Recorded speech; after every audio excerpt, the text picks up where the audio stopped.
What do you think people unknowingly say to a grieving family or to a member that is very hurtful or harmful to them? Like you're preaching about hope, but inside you're broken. Yeah, sometimes we feel broken, tired, bruised the entire day, emotionally. Welcome back, Father Ashton, to our part 2 series of funerals, burials, and death. Hope you enjoyed your break. Did you? Yes, a lot. Thanks for the break. Well. My pleasure.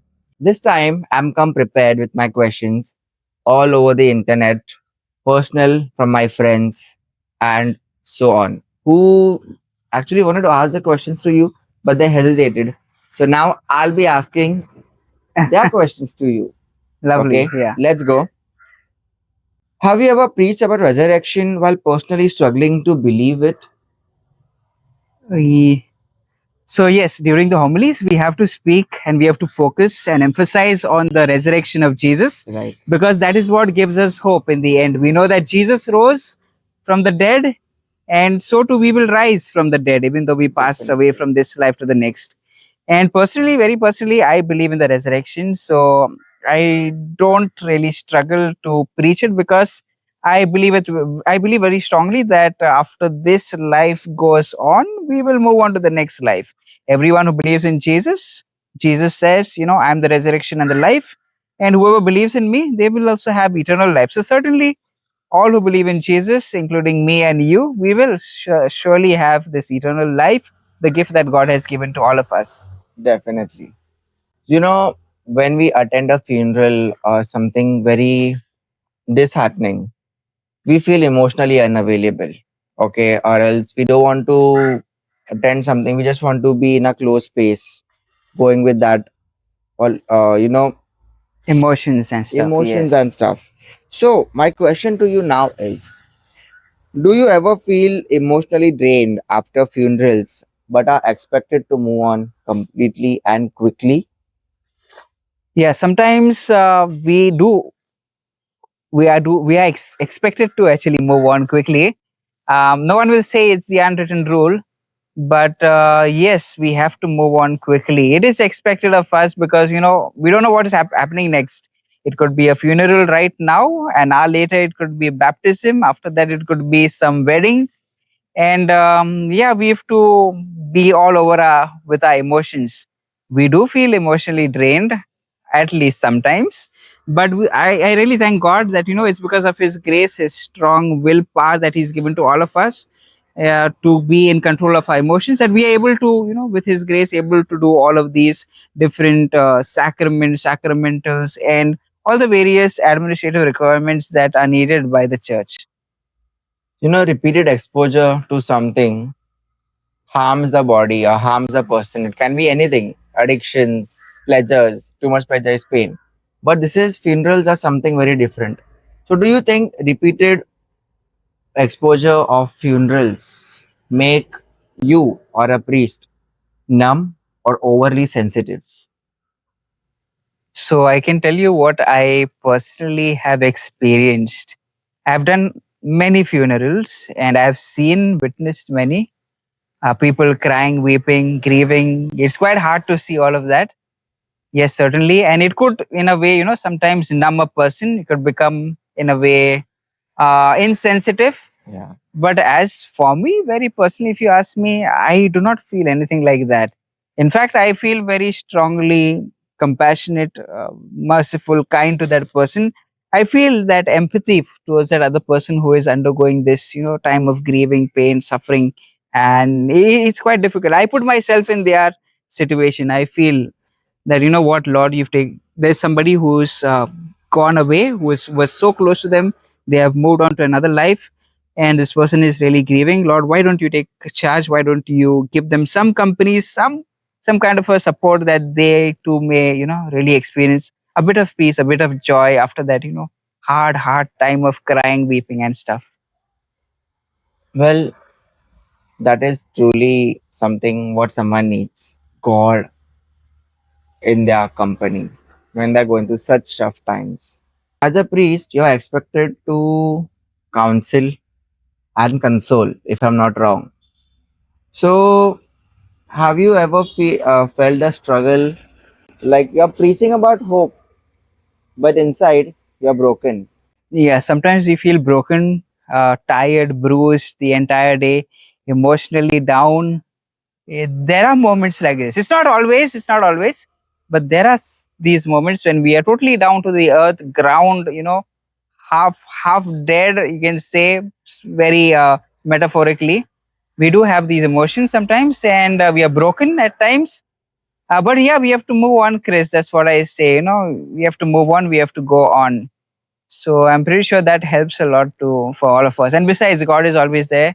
People are there. We've got close friends with whom we share all of our emotions, and their moral support, their love gives us strength and courage to move on.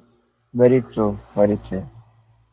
Have you ever felt helpless while consoling someone? Like they're in lots of grief and you have no words to console?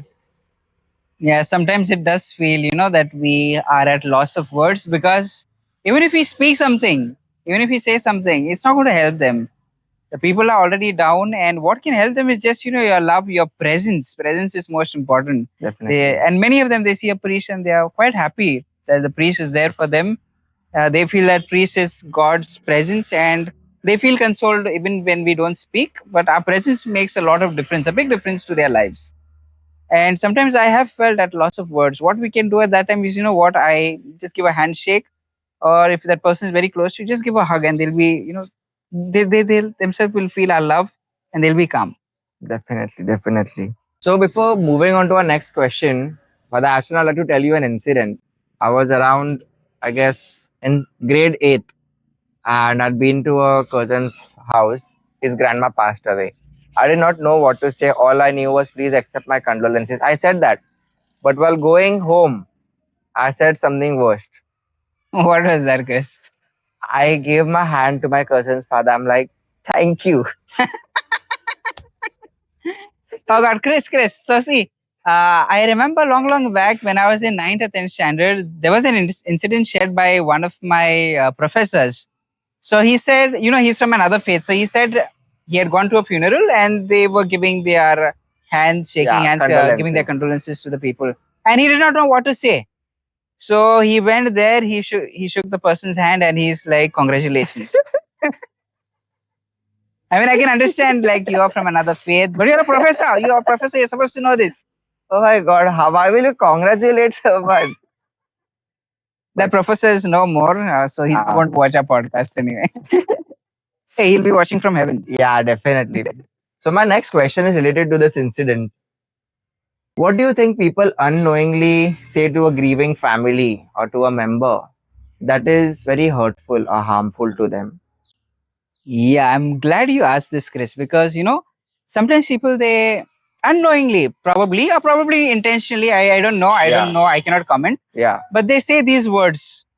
How did this happen? That is not the time to ask how did this happen? Or when did this happen? Like when did the person pass away? You're not supposed to ask that. Someone is grieving, you're just supposed to Someone is condole in them. deep pain and sorrow. Yeah, you don't ask them how did it happen, why did it happen, when did it happen. That's a horrible thing That's that very people, and many insensitive. people say that. Yeah, Chris, I don't know if you've experienced that, but I've seen people asking that. And there was a guy on the mic, he said, that if this is a very wrong thing to say. Yeah. Like, I mean, he said the good thing that, Yeah. if somebody of y'all feels that y'all need to give us a bit of consolation, then try to avoid these questions because we are Definitely. grieving. This is not the time to ask how and when and what. Yeah, this is not some journalism thing, na? Like you're Yeah, asking, yeah. what happened, And why these, I don't happened. know, and most of these were those aunties, uncles. Oh, please, Deva, hum log ko bacha le. I hope they watch our podcast and they really understand that it is very important to be a source of, peace and joy at Support. that time and support, yes, rather than, putting up questions that are unnecessary. What do families expect from a priest that is impossible to give or very hard to give, according to you? According to me, what is impossible and very hard to give to a family when they are grieving, I don't think there is anything like that, Chris. At least I haven't come across anything like that. What I believe that people want from us is our presence. Which is Uh, there, which is possible, and yeah, which which is possible. And if we are with the people, if we are with that grieving person, they are very happy. They feel very happy and consoled. definitely. I've got some people messaging me later on that thank you for coming for the funeral. We're very happy to see you, and we're very glad that you came. God bless you. And this is something that helps. Yeah, Your presence makes a big difference to them. unknowingly that too. Yes. We think going over there won't make sense, but yeah, now this is something what makes a lot of sense. Thank you so much, Father Ashton. This is our end of part 2. We'll see you soon. Stay tuned for part 3 of funerals, burials, and death.